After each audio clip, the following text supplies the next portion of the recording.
இன்றைய தினம் இஸ்ரேலுடைய தேசிய பாதுகாப்பு கவுன்சிலுடைய முன்னாள் தலைவரான மெய்ர் பென் ஷப்பாட் என்பவர் ஒரு முக்கியமான அறிக்கையை வெளியிட்டிருக்கிறார். அவர் வெளியிட்ட அறிக்கையை மொத்தமாக அல் ஜசீரா சுட்டிக்காட்டி இருக்கிறது. அதிலே அவங்க என்ன சொல்லி இருக்கிறார் என்று சொன்னா, மிக முக்கியமாக இந்த யுத்தத்தை சீக்கிரமாக நிறுத்துவது என்பது ஹமாஸ் மீண்டு வரலாம் என்பதற்கான அடையாளமாக மாறிவிடும். ஹமாஸ் நம்ம நினைக்கிற மாதிரி சாதாரணமான நிலையில இல்ல. எனவே அவர்கள் இந்த யுத்தத்தை நம்ம உடனே நிறுத்திட்டோம்னு சொன்னா கண்டிப்பாக ரிகவர் ஆயிருவாங்க என்று சொல்லுகிறவர் தொடர்ந்து என்ன சொல்றாருன்னு கேட்டா, போரை மிக விரைவாக முடிவுக்கு கொண்டு வருவது ஹமாஸை மீண்டு வருவதற்கு அனுமதித்ததாக ஆகிவிடும்.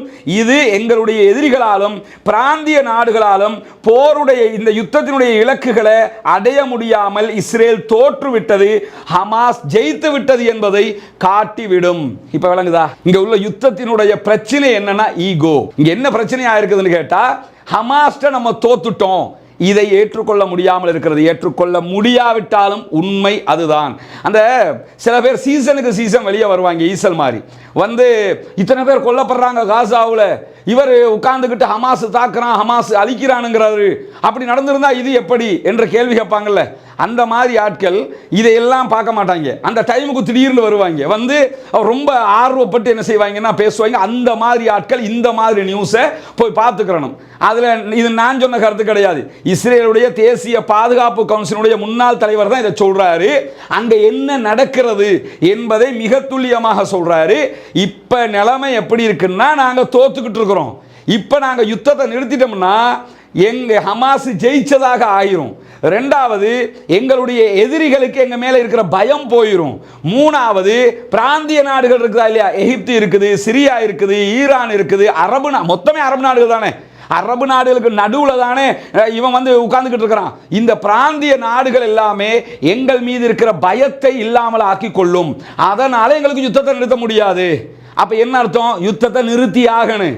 ஆனா நிறுத்தினா தோத்தண்டு ஆயிரும். அதனால நிறுத்தாம இருக்கிறாங்க வெக்கங்கெட்டவங்கிறது தெளிவா தெரியுதா இல்லையா?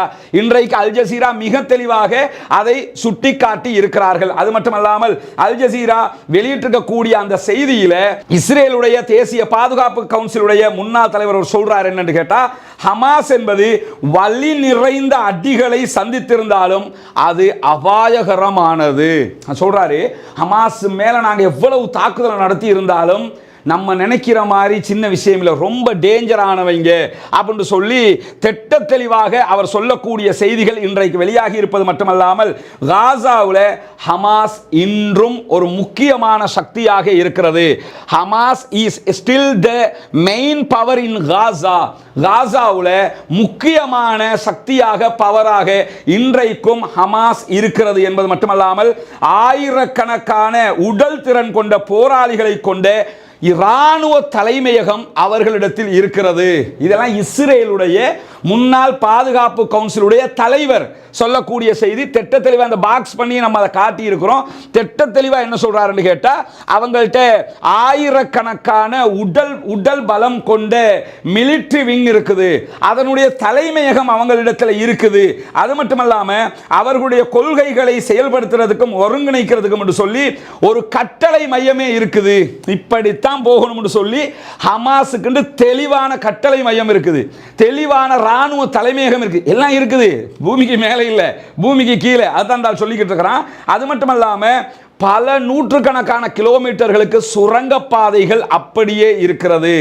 ஆயுதங்கள், ஏவுகணைகள் என்று பல திறன்களை அவர்கள் இன்னும் வைத்துக் கொண்டே இருக்கிறார்கள் என்று திட்ட தெளிவாக அவர்களுடைய பவரை பற்றி மிக துல்லியமாக அவர் சொல்லியிருப்பது மட்டுமல்லாமல், திட்ட தெளிவாக கடைசியாக அவர் சொல்றாரு, இஸ்ரேல் இன்னும் அங்கே இருந்து கொண்டு தாக்குதல் நடத்தினாலும் இஸ்ரேல் நுழையாத பல இடங்கள்ல ஹமாஸ் தன்னுடைய கட்டுப்பாட்டை வைத்துக் கொண்டே இருக்கிறார்கள். காசாங்கிறது ஹமாஸ் கண்ட்ரோல் தான். இதுதான் நிலைமைங்கிறத இன்றைக்கு வெளியான செய்தியில இவர் சொல்லுகிற செய்தியை பார்க்க முடியும். அதே மாதிரி இஸ்ரேலுடைய ஹயோம் செய்தி நிறுவனம் இன்றைக்கு வெளியிட்டிருக்கக்கூடிய தகவல்ல எக்ஸ்ட்ரா ஒரு செய்தி என்ன சொல்றாங்கன்னு கேட்டா, இஸ்ரேல் சொல்ற மாதிரி ஹமாஸ் டவுன் ஆகல, ஹமாஸ் சரிஞ்சு போகல. அது மட்டுமல்லாம நெசட்டினுடைய இஸ்ரேலுடைய பாராளுமன்ற உறுப்பினர்கள் சில பேரை தந்திருக்கக்கூடிய தகவல் என்று சொல்லி அவங்க என்ன சொல்றாங்கன்னு கேட்டா, ஹீப்ரு மொழி செய்தித்தாள் ஹயோம்ல இஸ்ரேலுடைய பாராளுமன்ற உறுப்பினர்களை சொல்றாங்க, அரசாங்கம் என்ன சொல்லிக்கிட்டு இருந்தாலும் ஹமாஸ் ரொம்ப ஸ்டடியா இருக்கிறாங்க, பலமா இருக்கிறாங்க. சும்மா சொல்லுவாங்களா அவங்களுக்கு உளவு தகவல் இருக்க போய் தானே சொல்றாங்க. இன்னைக்கு ஹயோம் நியூஸ் அதை போட்டிருக்கிறது மட்டுமல்லாம அவருடைய ஹான் நெட்வொர்க், ஹான் நியூஸ் சேனல் என்ன செய்யறாங்கன்னு கேட்டா இன்னொரு செய்தியை சொல்லியிருக்கிறாங்க, ஹமாஸினுடைய மெயின் 2 பட்டாலியன்ஸ் யுத்தத்தில் பங்கெடுக்கவே இல்லை அப்படிங்கிறாங்க. ஹமாஸ் உடைய பல பட்டாலியன்ஸ்ல மெயின் 2 பட்டாலியன்ஸ் இருக்கலாம். இது அல் குதுஸ் சம்பந்தப்பட்டது இல்லை, ஹமாஸ் மட்டும். ஹமாஸினுடைய 2 மெயின் பட்டாலியன்ஸ் களத்துக்கு வரவே இல்லை, ஃப்ரெஷ்ஷா இருக்கிறாங்க. அவங்க எதுக்காக இருக்கிறாங்கன்னு கேட்டா, எதிர்காலத்தில் நம்ம எவ்வளவு உச்சம் போறோமோ உச்ச கட்டத்துக்கு போகும்போது அவங்க உள்ள வருவாங்க. அதுக்காக மெயின் பட்டாலியன்ஸ் உள்ளே பத்திரமாக நிறுத்தப்பட்டு ரெடியா இருக்கிறாங்க. நம்ம நினைச்ச மாதிரி அழிக்கிறதுங்கிறதெல்லாம் சாத்தியம் கிடையாதுன்னு சொல்லி இன்றைக்கு ஹான் நெட்வொர்க் மிக தெளிவாக சொல்லி இருக்கிற காட்சிகளும் வெளியாகி இருக்கு. அப்ப இதெல்லாம் நமக்கு சொல்லக்கூடிய தகவல் என்னன்னா, காசாவுல 37,000 பேர் கொல்லப்பட்டிருக்கிறார்கள், ஷஹீதாக்கப்பட்டிருக்கிறார்கள். அல்லாஹ் அவர்களுக்கு சொர்க்கத்தை கொடுக்க வேண்டும் இணைவிக்காத பட்சத்திலே. அதே நேரத்தில் அங்கு நடக்கக்கூடிய தாக்குதல்களை நம்ம எடுத்துக்கிட்டோம் என்று கேட்டா, திட்ட தெளிவாக 100% பலத்தோடு ரொம்ப சூப்பரான தாக்குதல்களை ஹமாஸ் நடத்துகிறது என்பதை அவர்களுடைய தலைவர்களே ஒப்புக்கொள்ளுகிற நிலை இன்றைக்கு உருவாகி இருக்கிறது.